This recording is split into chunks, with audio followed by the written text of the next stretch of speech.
Yes, a fascinating time to be there, Kieran. While I was there, the first two cases in Jakarta were disclosed, but the truth is they probably didn't have many cases registered because they didn't test very many people. I think they made the same mistake as Beijing and Washington. They wanted to avoid bad news. But Jakarta is a city that doesn't really panic, you know. I mean, it's used to misfortune. In the floods in January, it lost nearly twice as many people killed as we lost in our whole summer of bushfires. The key concern about coronavirus in Indonesia certainly seemed to me to be economic. They are facing very severe economic dislocation. Economic growth is spluttering in Indonesia anyway. They're very connected to the Chinese economy. China won't be buying their products, but also a lot of the things that Indonesia does export, they require Chinese raw materials and Chinese intermediate products. So the predominant concern was economic rather than health, really. I mean, this, you know, you don't want to be flip about things like this, but there are a lot of things you can die from in Indonesia. And I would say there was a kind of a resilience and calmness about Jakarta, which had its admirable side, you know. In some of those points you made about the links to China, because it has a resonance more broadly, doesn't it, because of China's importance to so many nations around the world as a big trading partner. I guess the question is, how does China react to this? Is it with reform or with ultranationalism, as we've seen from President Xi before? Well, I think that's a $64 million question. How China emerges from this geopolitically and in terms of geoeconomics is unknowable. I mean, the Chinese in modern times have on occasions dealt with misfortune by embracing greater economic reform. That would be a very good thing. I do think the Chinese economy is going to be severely damaged by this. The whole world is going to try to de-Sinicize its supply chains and spread its risk. When I was in Indonesia, they were very upset that some 33 companies had left China as a result of Trump's trade war with them and relocated their production to other countries. The majority had gone to Vietnam, a few had gone to Thailand and Malaysia, and none to Indonesia. They're very upset about that. But everybody is looking to filter supply chains from China and have them somewhere else.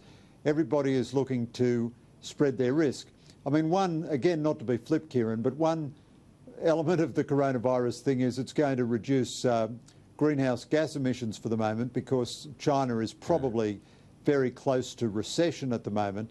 But another thing I really bore in on me from being a week in Indonesia, all of our happy talk about zero net emissions by 2050 is just the greatest load of baloney you could ever imagine. The Indonesians have row upon row of coal-fired power stations which they're going to open in the next few years. So does India, so does China. Japan is building coal-fired power stations, Bangladesh, Vietnam. When our climate activists talk about global opinion, what they really mean is Western Europe plus New York and California, and they just have to cut out the whole of Asia from their calculations. I mean, the coronavirus is going to put this back by 12 months or something, but there is just no appetite anywhere in Asia to embrace poverty for the sake of curbing greenhouse gas emissions. And to, well, a couple of the individuals who are, I guess, would be characterised as the east and west coast of the United States in terms of their view on that issue, Biden and Sanders, they've got 6 states tomorrow for the primaries. Biden has the momentum, doesn't he? Yeah, Biden looks to be on the money. This is a very weird contest. You know, you've got 3 strange guys in their 70s. I mean, Bernie Sanders is a shocking policy extremist, a guy who spent his adult life in love with the Soviet Union and still now, at the age of 78, defends Fidel Castro, for God's sake. Imagine a person like that in the White House.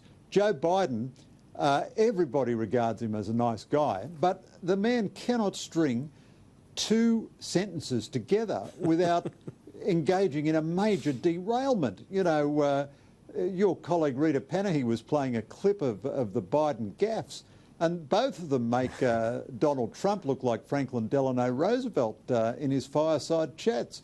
And this is so strange for America to have ended up with a choice like this. Now, Biden is the safer choice than Sanders because he will appoint sensible people and his instincts will be sensible. But you can't write Sanders off yet either. I mean, this thing has had more plot twists than Macbeth or Hamlet.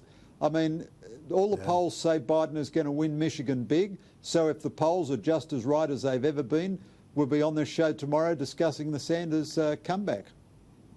Yep, three strange guys in their 70s. A wonderful way to characterise the situation at the moment. Before you go, I do want to get your thoughts on the coronavirus and its impact on Trump, because again, this is such a pivotal period for the world, but for the United States as we head into the presidential election of 2020. Yeah, so the coronavirus is primary significance is as a giant health challenge, but definitely it will hurt Trump politically, I think. It will really hurt Trump politically.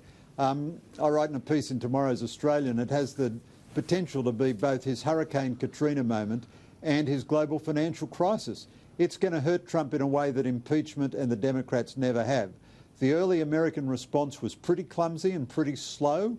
They were trying to control the message instead of confront the reality.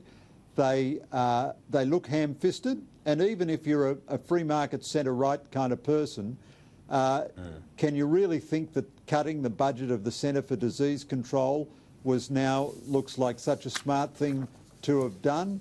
It's also a crisis that calls for calmness, precision in language, bipartisanism. These are not Trump strong suits. I don't suggest it means he's going to lose the election, but if, Trump runs on the basis of the fact that he's done so well with the economy and he demonises and damages his enemies, well, the coronavirus could take away the economic story from him, and it could produce an environment in which demonising your enemies is less attractive than it has been. So Trump is he's not static. He will respond to all this. He's very protean, very active and very smart. But this gives him challenges which were unimaginable 6 weeks ago. Greg Sheridan, appreciate it as always. We'll talk to you next week.